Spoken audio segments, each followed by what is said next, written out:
This is the Advanced Discussion Show with your host, Aaron Wilson. We have a very special returning guest, James Lyons, former commander of the Pacific Fleet, and now Lyons and Associates, a global consulting firm. We call him Ace on the show. Welcome back, Ace. How are you today? Nice to be back with you and your audience, Aaron. I have some very poignant questions for you, very pertinent. We have an election coming up in 2016. What are your thoughts on, for the listeners and the voters, on what they should consider as we choose a very pivotal presidential candidate here to lead us out of this present quagmire we're in? Well, we have a tough road ahead of us, and any new president has to have some really fundamental qualities and beliefs and willingness to follow through. As I'm sure most of your listeners realize, we're being challenged throughout the world.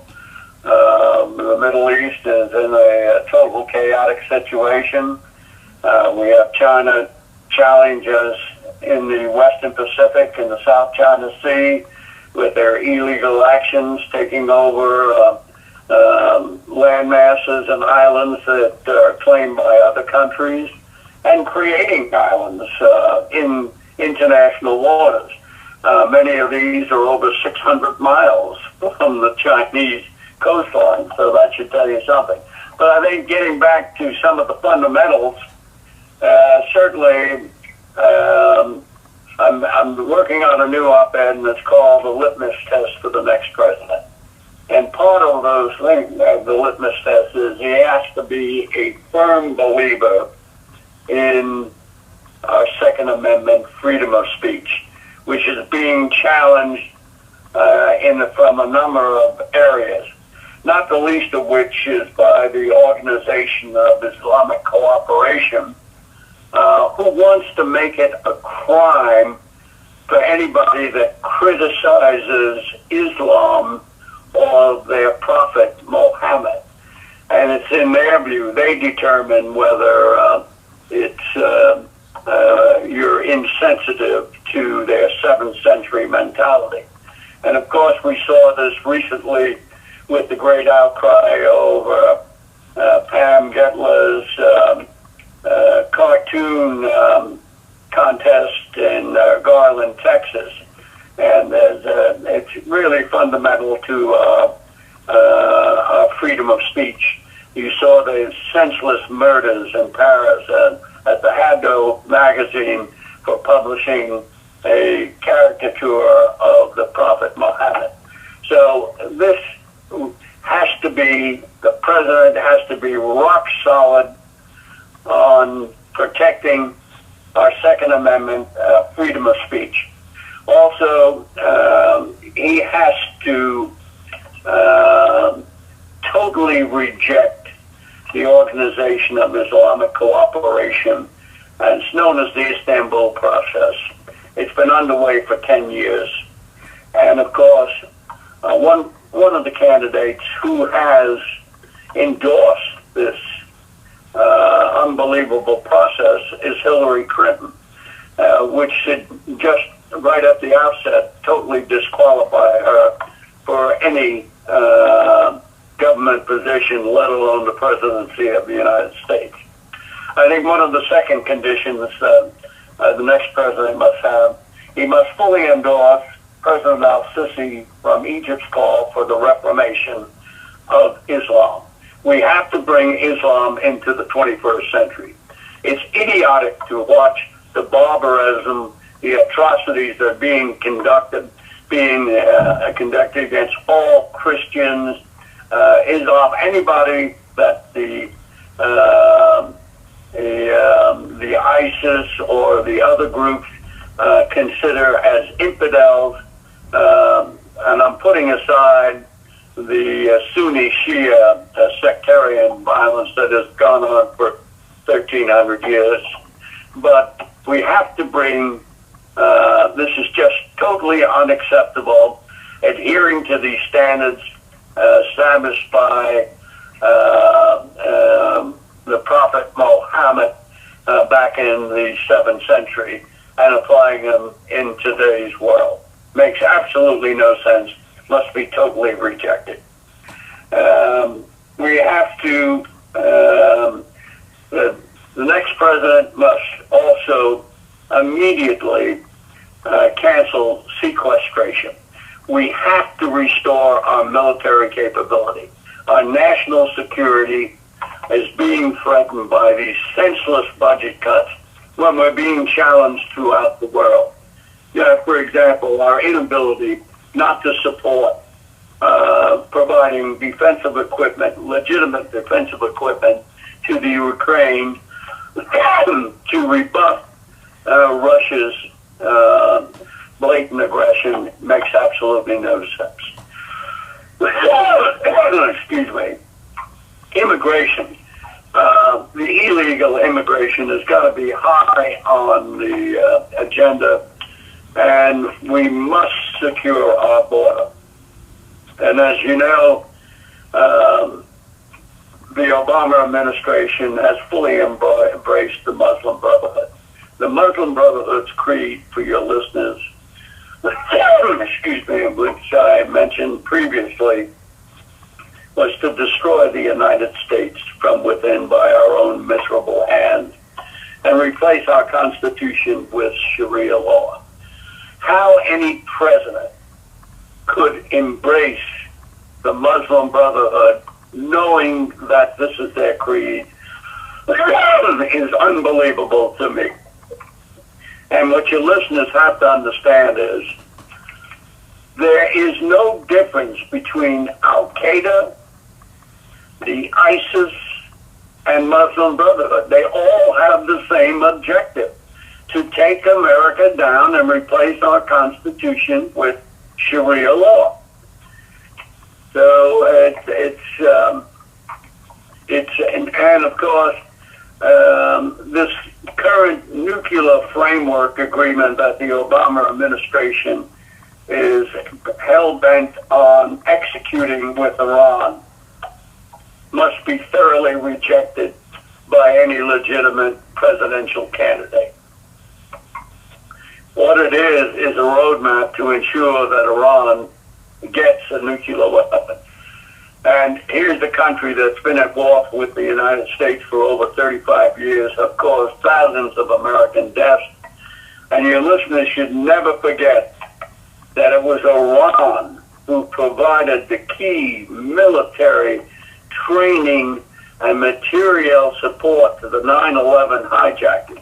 Without that support, 9/11 could not have been carried out, and 3,000 innocent Americans would be alive today who were doing nothing more than just going to work. It's unconscionable of what we're doing. And I have to tell you, listeners, one other thing about this administration and this senseless nuclear agreement with Iran. When Obama received the Democratic nomination on, I think it was the 6th of June of 2008, no, the 3rd of June, he opened up a secret channel to the Ayatollah Khamenei in Iran. And the secret channel was Ambassador William G. Miller. William G. Miller was our former ambassador to the Ukraine, but more importantly, he also was in our embassy in Tehran and spoke fluent Farsi. And the message that he was sending to the Ayatollah Khamenei was, look, don't sign any agreement with the previous administration. Wait until I'm president. You will like my policies. You will see I am a friend of Iran. Now, how can, this borders on treason. How can a president of the United States tell a country that's been at war with us, who has been who has greatest objective is death to America, and he's telling them he's their friend? I ask you, Aaron, does any of this make any sense? No, sir, it doesn't. May I ask you then, Is your understanding that Hillary Clinton will be pretty much more of the same then? Oh, absolutely. She has basically endorsed the organization of Islamic State's objectives. This is unconscionable. So, to me, that just disqualifies her from the start. Hey, let me tell you one other thing while we're talking about Hillary and her emails. Obviously she broke the law. But more importantly, what your listeners need to know is that all our enemies were able to hack into Hillary's email. They have all the goods on her. She is totally compromised. She is damaged goods. There's no way she can be allowed back in the White House. Yeah, that was very poor judgment on her part. I agree. Well, by contrast, Admiral, I'll let you collect yourself there for a moment. Yeah. Ace, Go ahead. Ace, that pretty much rules out the Democratic Party because I think they're going full-fledged with her. Who do you like as a Libertarian or as a Republican candidate that seems to be the one that will cut these ties and get us out of these agreements? Basically, do a lot of undoing the work of this Obama administration. Who do you think is prepared to endeavor this restructuring? Well, of course, it's pretty early in the process, as you recognize, Aaron. I mean, there are, Walker has said some solid things. Cruz has said a lot of the right stuff. But I'm not prepared at this point to, focus in on who I think would be the best one. The best one may not have even surfaced yet. It's pretty. This is almost a cottage industry. This election process, which I think somehow downstream has got to be shorten up this 2-year effort we're into, and that we go through on a presidential election. Not that it doesn't deserve a full vetting, but I think with today's communications and everything, I think we can shorten the process up considerably. And let's face it, the office of the presidency of the United States is the most important office in the world. That office sanctifies really what freedom and democracy are all about.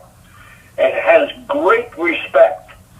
And unfortunately, for the last 6.5 years, that office has been tarnished by the current incumbent. Okay, Admiral Lyons, let me ask you, please, what is your concern about Iran taking their yellow cake and enriching it all the way to 93 or 8%, whatever it is? Are you worried about Israel, or is there a greater threat with Iran having the ability to enrich to weapons grade? Look, Aaron, there is no way Iran should be allowed to have any nuclear program.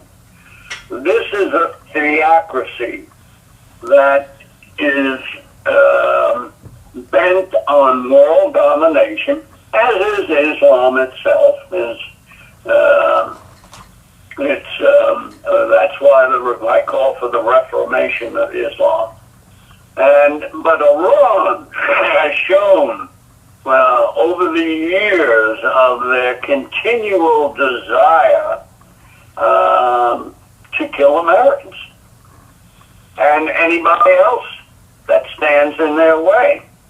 I mean, we had from the time of Jimmy Carter's administration, when they took over our embassy in Tehran. We could have cut them off at the knees then. The plan we had was rejected by Carter. We have proof positive that the ones behind blowing up our Marine barracks, killing 241 of our finest Marines, and that was in October 23rd, 1983, and that previous April where they blew up our embassy using proxies, Hezbollah, and so forth. And over the years, the kidnappings and so on, when they were in a life and death struggle with Iraq, they still continue to conduct offensive acts against the United States. Over 1/3 of our casualties in our war in Iraq were directly attributed to Iran. They were behind. Without their support, they couldn't have, the 9/11 hijackers couldn't have carried out their attack. What makes you think at this point, if they ever are allowed to continue to possess the means to produce a nuclear weapon, that they would use it responsibly? Furthermore, they have no need for nuclear power. Their proven reserves will last only for at least another 250 years. So this nonsense that they need an alternative resource for energy is pure nonsense. I mean, what we've done, we've capitulated to them on every key condition. The only way to ensure that Iran is not going to have a nuclear weapon capability is a military strike. Unfortunately, we still have the capability to carry that out. And I'm under no illusion that this administration would ever do that. Right. So you see a new administration would have to be willing probably to partner with Israel to accomplish that attack on the facilities because we probably can't do it alone. And I'm sure Israel would want to help. So this is another part of the litmus test, isn't it? Absolutely. We have to look. Here's what it is. We have a few allies in the Middle East. Let's face it. Syria and Iraq are fractured states. They will never be put back together again. The Kurds should be given their statehood. We should be providing direct military equipment to the Kurds. The Kurds, the Peshmerga, are tough fighters. They're respected, and they support what we want to do. The same way with Israel. We should be fully backing Israel, providing them with the necessary capability to carry out and protect their integrity. Now, in any sensible way, the new administration, as I previously said, got to immediately cancel this nuclear framework that President Obama is deliberately going to sign, which makes absolutely no sense. And then we have to be prepared to carry out, if Iran doesn't meet the original conditions set up by many UN resolutions to totally disable their nuclear infrastructure, then we must be prepared to militarily take it out.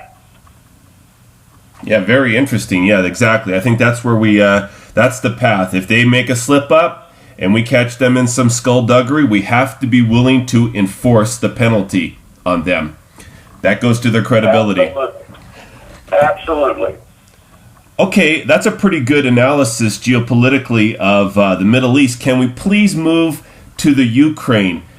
It seems like there is a pretty good response to setting up sort of a new line in the sand with armor and training and maybe some spec ops in Eastern Europe. What are your thoughts on how things going forward there?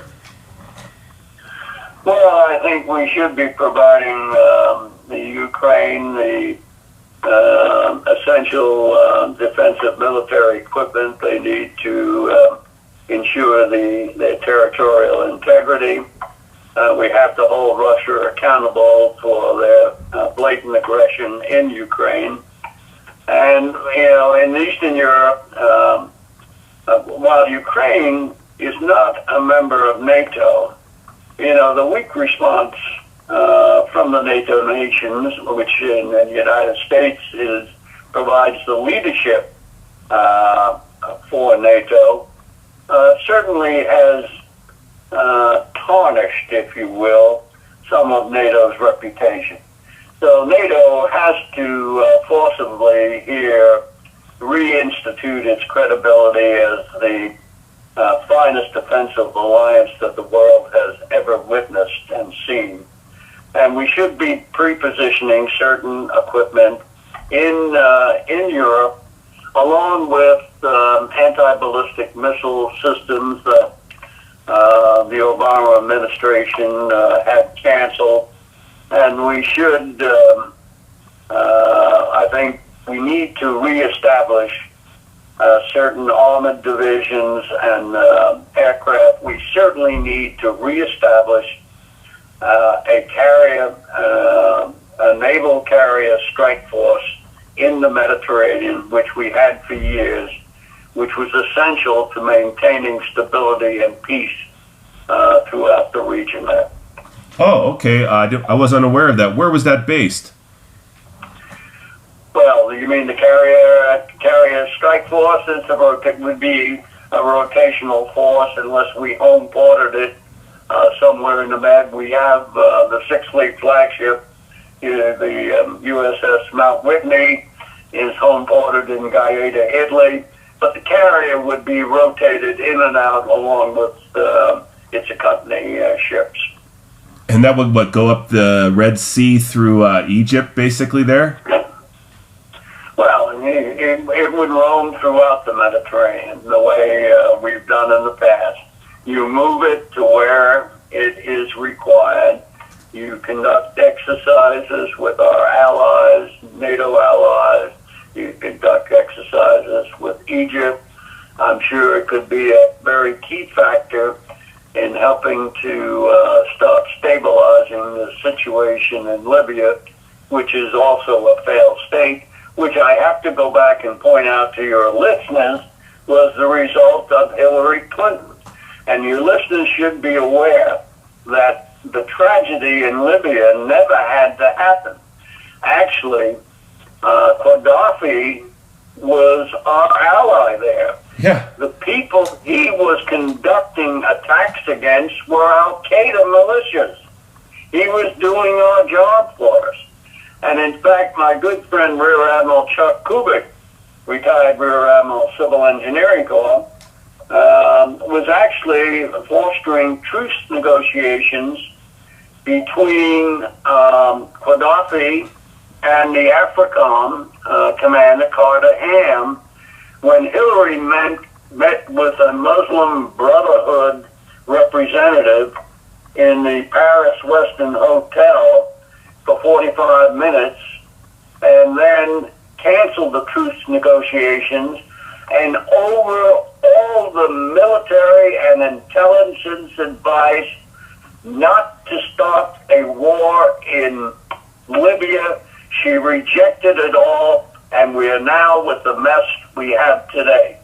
And in fact, we lost, of course, 4 Americans, including our United States ambassador, as a result of her action and her failure to provide sufficient protection for that special mission compound in Benghazi. And of course, as I always said, her lying and the cover-up by this administration, I have always believed, and I said this on the Lou Dobbs show, that I believe what was supposed to happen, this was a failed operation. You remember President Morsi, when he was president of Egypt, when he came to Washington in summer of 2012, his number one objective was to get the release of the blind sheikh. And I've always said, to me, I think this The Benghazi tragedy was a failed operation that Ambassador Stevens was not to be killed, but was to be kidnapped and held hostage in exchange for the blind sheikh. And I've seen nothing so far that has changed my position on that. Understood. Okay.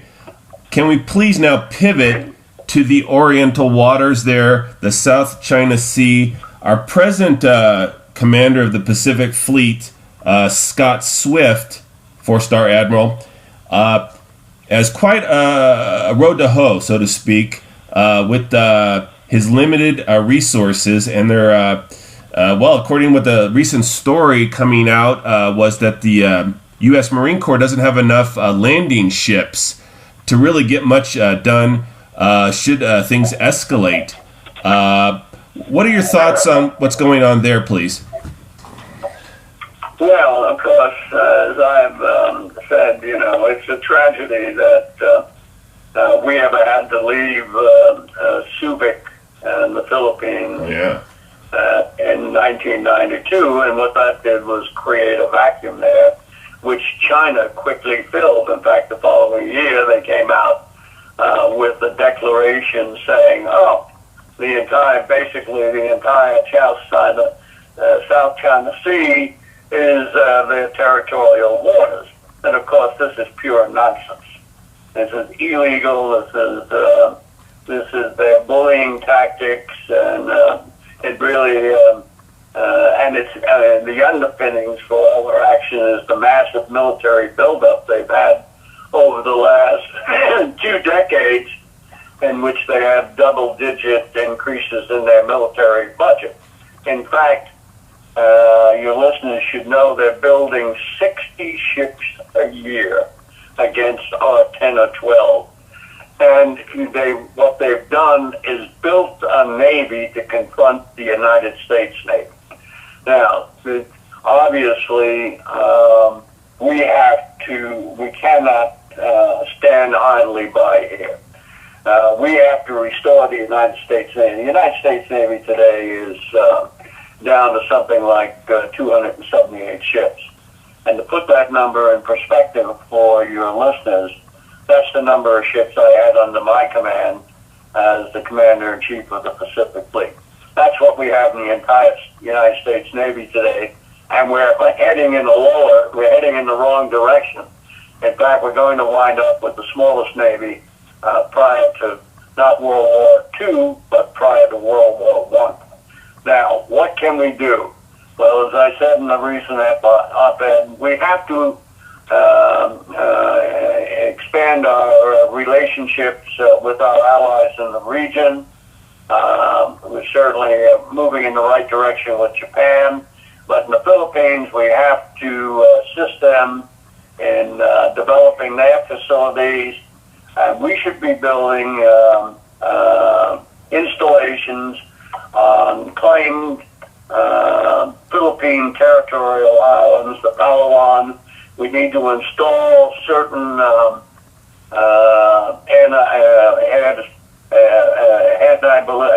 ballistic missile capability that should China go ahead and start using their facilities to conduct military operations, we'd be in a position to immediately take those facilities out.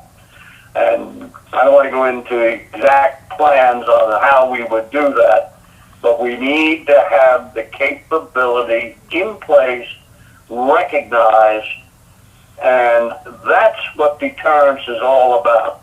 These islands that China are building, they're over 600 miles from the Chinese mainland. They're well within the economic zone of the Philippines and a number of other nations in the region.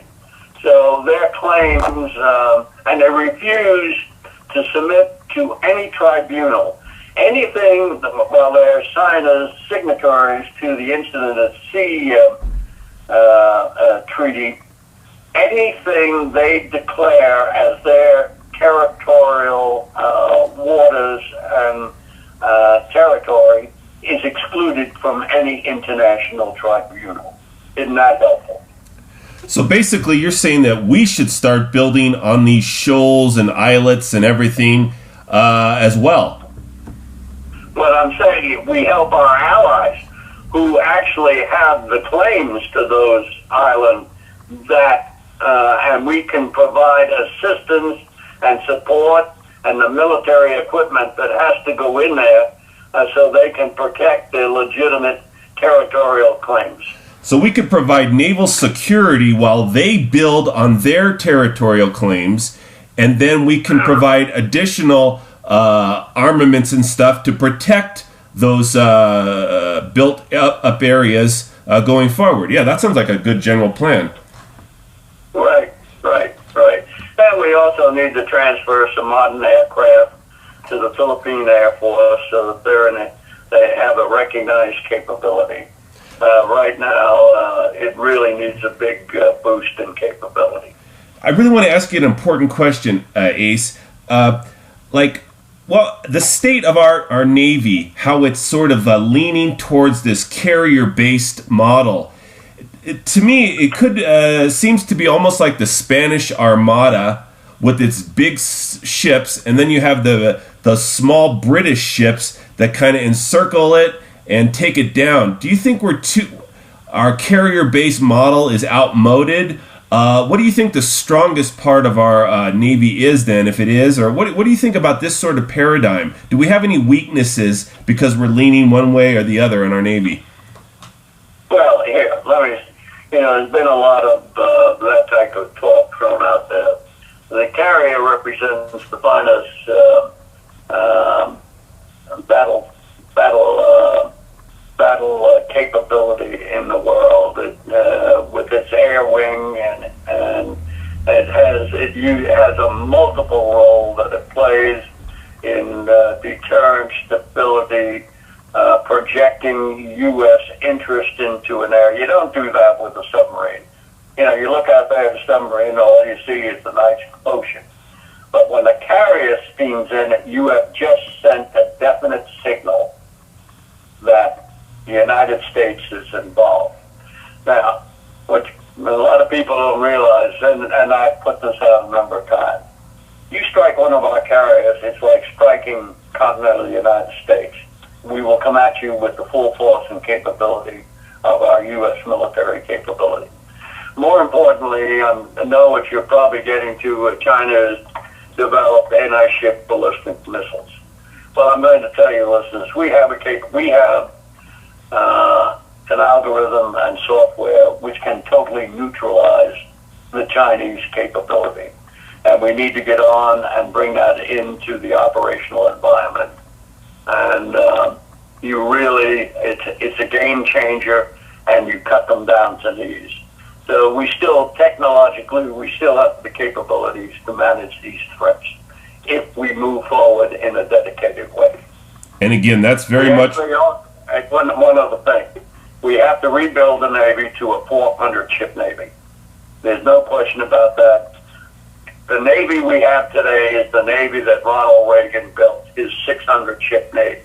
It's now down to something like 278 ships. In the Clinton years, they lived off the peace dividend by just keep draining down the Ronald Reagan military. And this has to be reversed. Sequestration, by the way, must be one of the first things that the next president has to do is cancel sequestration, remove the budget caps on the military, and reverse a number of the social engineering that has been forced on our military. This empire, this democratic promoting empire that we have, can't really exist without the top line Navy. It can't, Ace. Say that again, Aaron. Our Navy is a key to this empire, isn't it? I mean, it is the key to this empire, having a strong, top-of-the-line Navy. I mean, we're a maritime nation. That's how we project power. Unless we control the seas, and which we stand for, open and free seas, stability, and we're not out trying to grab anybody's territory. The only thing we've ever asked from a country where we fought is a piece of land to bury our dead. Do you see the... Listen, Aaron, I'm going to have to get going here. You're just about ready to wrap it up with it. Okay. Now. Okay, so again, we had very special guest, James Ace Lyons, 4-star Admiral, retired. His website, Lion, LIONLLC.com. Ace, can you leave us with a closing statement, please? Well, I think, America represents the greatest nation in the world. And we have this exceptionalism about us. That's why everybody wants to come here. We have to restore our leadership as the leader of the free world and protect the fundamental rights that are embodied in our Constitution and expand that to areas where people are still being held down and subjected to acts of barbarism and atrocities that go back to the 7th century and have no place in the 21st century. And I might say I would like to see the Pope spending more time talking about the atrocities committed against Christians than he spends on talking about climate change. And with that, I'll close. Thank you very much for your sage advices, Admiral Ace Lyons. I wish you well, buddy. Okay, Aaron, you have a good one. Thank you. Bye-bye. Bye. Wow. Amazing tour de force of geopolitical analyses. And that zinger at the end on the Pope. You couldn't ask for any more. Amazing man. We could, learn a lot from him. He's 87 years old, but he's still quick as a whip. And he has some really good plans there. I mean, some good general framework, a litmus test for the next candidate. Sounds like Hillary Clinton is not going to be it, and there's a great undoing of certain aspects and working with the present policies, as we saw with this, how we're going to deal with Iran if they do, sign this agreement. And then, of course, we have to marshal that agreement and make sure that it's lived by and no slip-ups. And so really a firm hand dealing with them, working with our allies there in the region. And then, of course, this idea to rebuild the Navy, adding basically about 30% to the existing aging Navy. Wow, that's huge. It makes a lot of sense. Sounds like about 50 or 100 billion, but that's money well spent. And like I said, the empire cannot exist on a dwindling navy. The vacuum will be filled. It looks like China wants to fill that vacuum. We have ways of getting it done one way or the other. South Korea is a great shipbuilding nation. So is Japan. And so that alliance, we're really seeing an alliance come between Japan, Philippines, Vietnam, and South Korea. We could see, because they all have claims on these South China Sea territories, we could see this sort of new paradigm developing there. Those countries against China and whatever other allies that want to align with them. I'm not sure who else really wants to go with them, and there's sort of arrogance. So I really think the Asia pivot is consuming all of our resources and putting us in naval speaking, the maritime assets.